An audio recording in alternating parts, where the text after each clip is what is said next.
Kapag ang pinapangarap na pouty, kissable lips, hindi na kayang idaan sa makeup lang, ang isa sa mga umusbong na solusyon, lip filler. Ini-injecta ng lip filler ang labi para lumaki o magka-volume. Pero ang model mula Quezon City na si Kailin na itinuturing na asset ang kanyang ngiti nang minsang tinangkang i-enhance ang laki ng kanyang labi. Heto ang kinalabasan, ang kanyang lips na maga.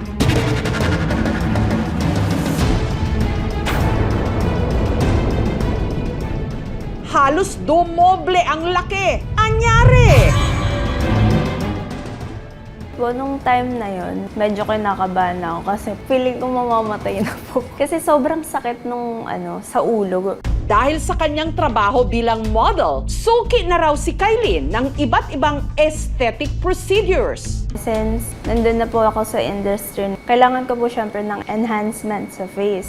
Hanggang nitong 2023, inalok daw si Kailin ng libreng lip filler sa isang clinic sa Makati na ang may-ari, foreigner.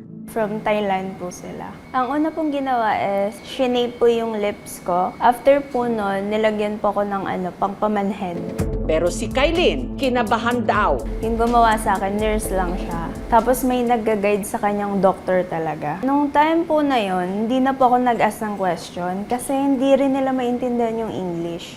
So after, okay naman po siya. Pero after mga 2 hours, nag-start na pong nagka-migraine ako. Ang labi niya na maga, lumobo para tuloy kinagat ng bubuyog.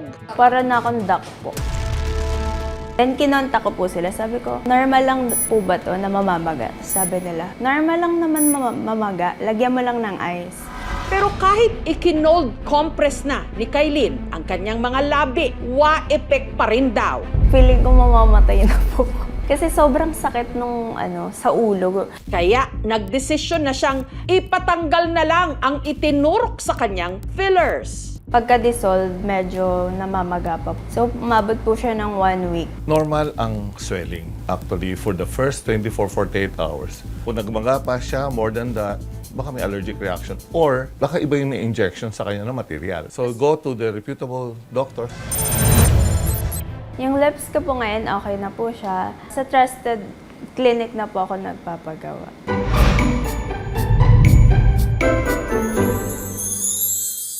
Meron ding mga cosmetic procedure na ang goal, pagandahin ang natural na kulay ng labi para pak na pak kahit walang lipstick.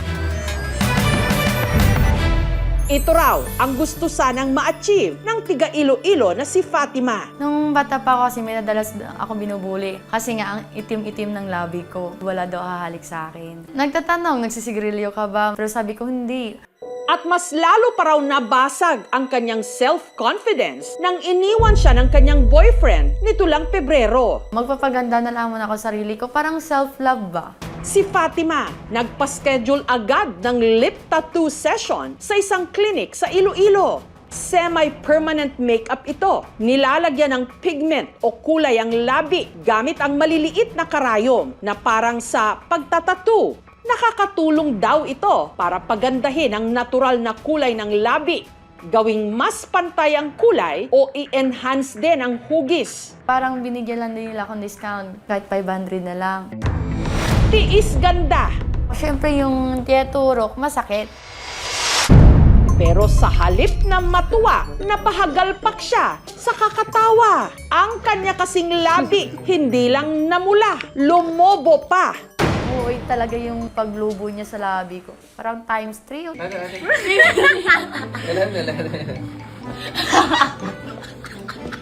Parang di ko nakilala yung sarili ko. Yung paglabas namin ng clinic, yung may nakita ko ng maraming tao nung sa mga paligid ko. Ang lulungkot. Pag tanggal ko ng face mask, bigla po sila tumawa. Yung kagat ka bubuyog? Bay lang, hindi kisan. Matalangan ko kayo. Pinagtawanan man ang resulta, si Fatima, kabado 20 talaga. Hala, Dok, baka hindi na ito babalik. After 3 days, maging okay na lahat yung labi mo.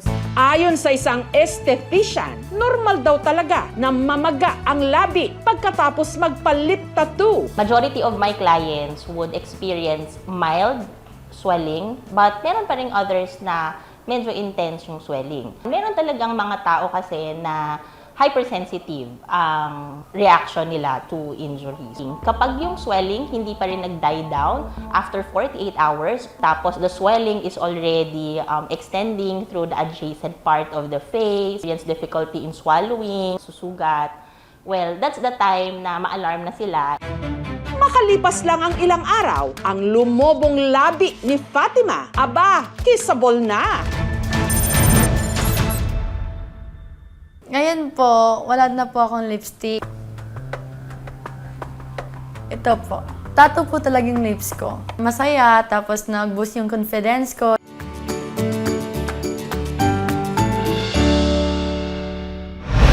Ang paglobo ng mga labi, normal daw na nangyayari kapag nagpapalip tattoo. Pero hindi ganito.